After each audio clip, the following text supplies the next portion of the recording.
Today we're driving around in the 2011 Ford Flex, an unbelievable vehicle from Ford, and this one happens to have 150,000 miles on it. Today I'll be stopping to pick up three of my favorite pastors as we talk about an upcoming series at all of our churches. This is Clergy in Cars Getting Coffee.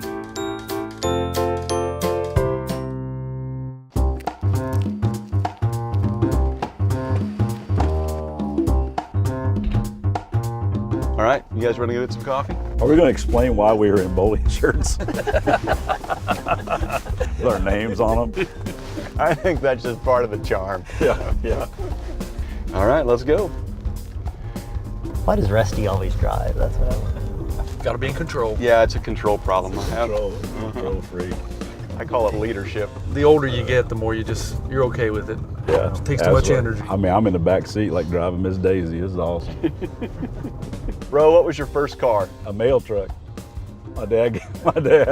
M-A-L-E or M-A-I-L? Yeah, I was going to say, what's a female truck? Yeah, M-A-I-L. My dad worked at the post office. He found this mail truck for $150. And I drove on the right side, sitting on a stool with a cage behind me. It was awesome. Really? Yeah, really. Did you take any dates out in the chicks mail dig the truck? mail Really? truck, man. It was you the paint it? stupidest look. No, it only lasted about a month. It Oh. blew up, but that was my first car. It was a mail truck. Jeff, what about you? I bought a Starfire GT. Do you remember those old cars? yeah. It was yellow with black trim, and there was You a, should be wearing Mike's That's shirt. exactly That's right. and it sat sideways. And it leaked antifreeze in the passenger side. Yeah. Had an 8-track tape player that I played the Imperials on constantly. Oh man, that's Heed the nice. call? Yeah, That's he nice. loved, and that 8-track kind of was my call into ministry. You know, I Really? thought, man, maybe I need to think about doing something with my life. So, All right, Gene, you're up. 1975 Chevrolet Monte Carlo. Ooh. Oh. Burgundy red, half white vinyl top, Yep. swivel bucket seats. Swivel. Oh yeah, you remember they just turned, they'd come out. 8-track tape player, but I wasn't listening to the Imperials. I had the original soundtrack from Saturday Night Fever. Oh yeah, staying alive. Yeah. So I had a 72 Chevy Love pickup. Heavy love. Yeah, it was yellow with black trim. Seems to be the theme I of never the day. imagined you for a pickup guy. I had a couple pickups in the day, but it had a hole in the floorboard. So Cover it up with something. Yeah, that helped me put a little Is something that so you over can it. do the Flintstone thing where you put That's your right. feet That's right. Yeah. Turned on the radio. First song I ever heard on the radio was Mandolin Rain. Oh, Oh, Bruce man. Hornsby on the Bruce range. Hornsby, That's yeah. Oh, wow. I still listen to that stuff. That's great stuff. That's a great But song. that's just the way it is. It is. Some things will never Some change. things will never change. So Jeff, you mentioned that listening to the Imperials made you think about going into ministry. So tell us more about that. Yeah, well, Why did that help? You know, it was a season of my life when I was really hoping to get a Division I scholarship for basketball. So I went through that whole summer realizing that it ain't gonna happen. Interesting, that summer made me think about what I was gonna do with my life. And I'd been feeling a call into ministry of some kind, but I always thought it was gonna be with Athletes in Action or Campus Crusade or something. And somebody gave me that tape because I'd never heard contemporary Christian music before. Yeah. None. Right. And I actually liked it. When I was in Bible college, I met my wife-to-be. We were married, and she had already made a commitment 2 more years in Zimbabwe. And I said, you know what? I'll go with you. And we'll go together. 10 days after we arrived in this new country, you know, I've never hardly been out of Tennessee. The missionaries lost their permits through Mugabe's regime. And my father-in-law came to me and said, look, I got a request. We need you to become the preacher of our English-speaking city church. And you know, I remember my first thought was, wait, I did not sign up for this. This is not, no.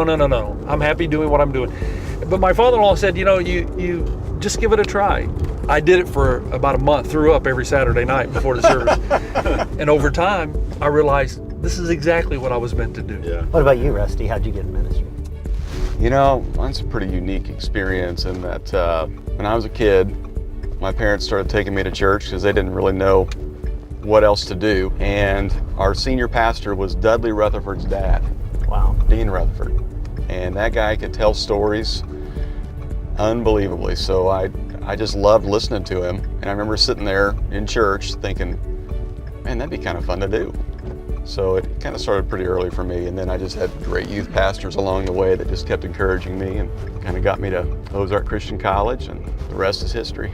So you knew when you went to Ozark that you were going to end up in ministry? In some fashion. I thought it might be youth ministry because I had a great youth pastor and I thought that sounds like fun, but I figured out pretty quickly I'm not great with kids, so I like my kids, just not other people's kids. When you said that your parents didn't know what else to do, was it a choice between reform school and church, or what? What do you mean by that? I was still an infant at the time, so I don't think it was my They behavior. can tell. They can tell. These early There's going to be signs. problems. Get used to That's those right. bars, son. Bro, your decision came later on, right? Yeah. I was.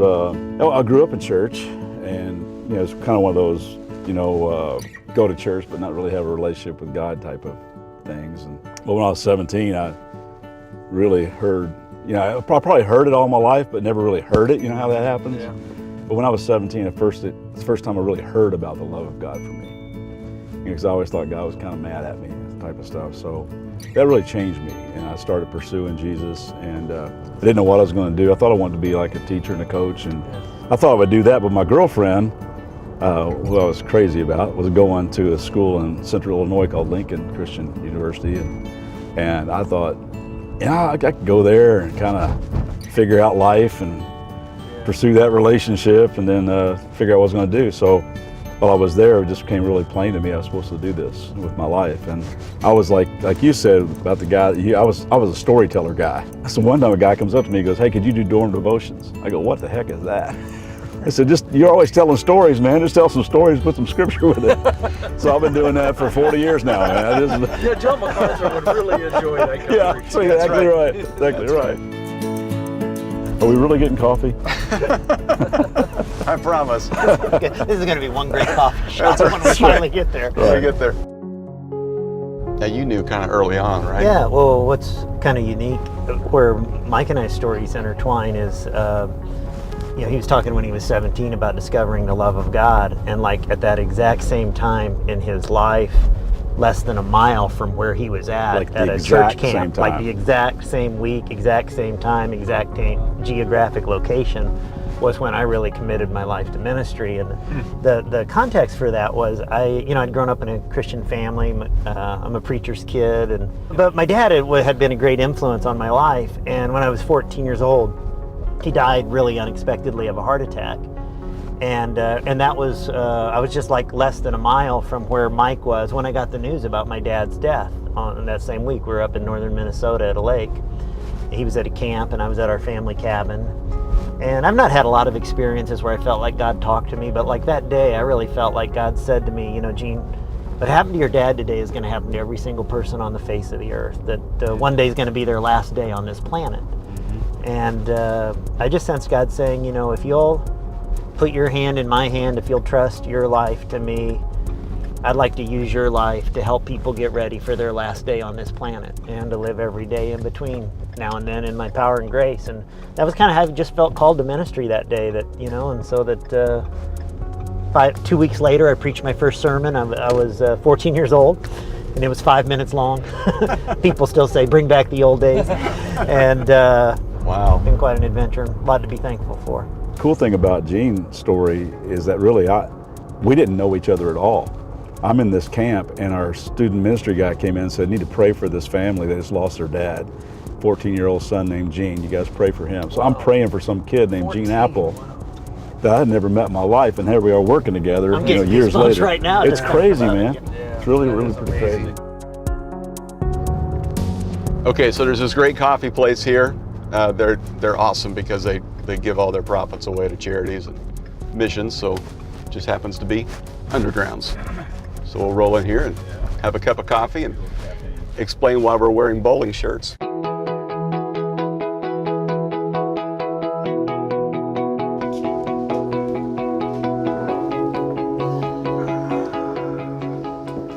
I think if the band Stryper had a bowling league, that would be the shirt right there. Now wait a minute, I like Striper in the day now. All right, guys, so we're wearing bowling shirts because of the series title. And bro, you came up with the title, so It's just the idea of, when you're bowling, and none of us ever bowl really, But you know, when you have had those chances, you just walk up to the line with this big heavy ball, and you just gotta walk up and just let it go, and then it does its thing. And you know, we've been doing a bunch of talking about how people, including us, we can hang on to stuff so much in our life that life would be so much better if we could just walk up to the line and go, God, I just got to let this go. Right. There's freedom to be had. Right. If you just let it go. So we're doing this series over 4 weeks. We all get a shot at this at 3 different churches, and we're going to each tackle one of these issues.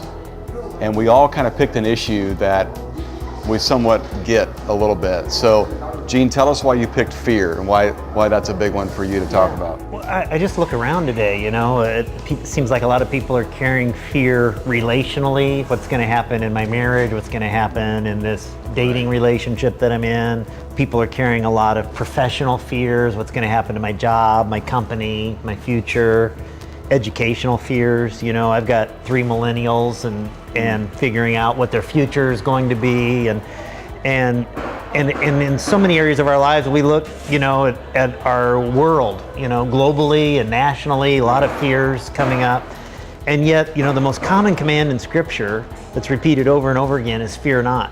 And, you know, so it almost makes me wonder if the thing that we need to let go of, if that's not the biggest thing we're holding on to, because so often God had to say, let it go, you know, fear not. Right. So Jeff, you have anxiety as your topic, but also you've dealt with that in your life. Yeah, when you gave us the choice of choosing what topic we wanted to address, it was easy for me. I think I jumped at it. Maybe even, I think Mike was the only one faster. But yeah, the 3 years of suffering from that was by far the most difficult 3 years of my life. Anxiety disorder is very real, but it was also the best 3 years of my life, because what came out of it on the other side, you know, I've needed all my life. I think the Bible's pretty clear about how you respond to anxiety. So I want to address that and talk about some of the lessons I've learned out of that, because they've been invaluable. And the series is going to gel together, is going to come together so well, because I hear Gene talk about fear. He's going to deal with some things. They're just going to, it's kind of like a snowball effect. It's interesting that fear and anxiety are kind of what come out of your topic and my topic. Yeah. Shame and envy. Right. I think about my topic with envy, and the reason I picked that is because it is something I've struggled with, which has led to fear and led to anxiety, because you start looking around, you know, and social media doesn't help this at all.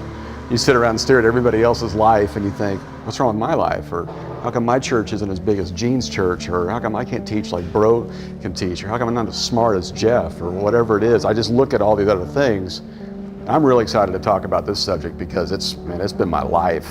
And there's this great passage we're going to walk through that just talks about figuring out what it is that God has told me to do, and let you do what God's told you to do, and stay out of each other's way. But it's funny because the envy thing has led to fear, which has led to anxiety, which leads to sleepless nights. Right. Especially with social media.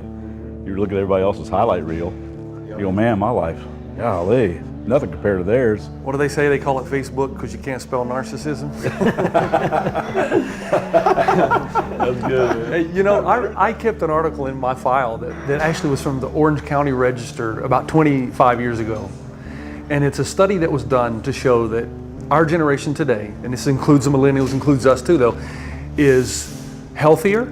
We have more medicine, have more means to make ourselves well. We're wealthier. We have more means to be able to travel, do things that than our predecessors had, our parents, moms, dads, grandparents, and yet we're 20% more depressed and anxious. So, and usually when something increases 10% in a generation, it's an epidemic.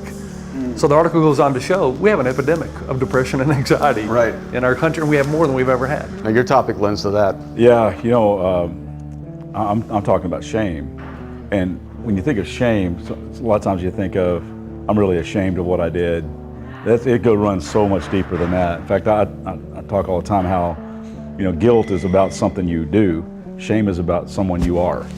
And I'm passionate about teaching out shame because it hacks your identity. It goes deep into your soul.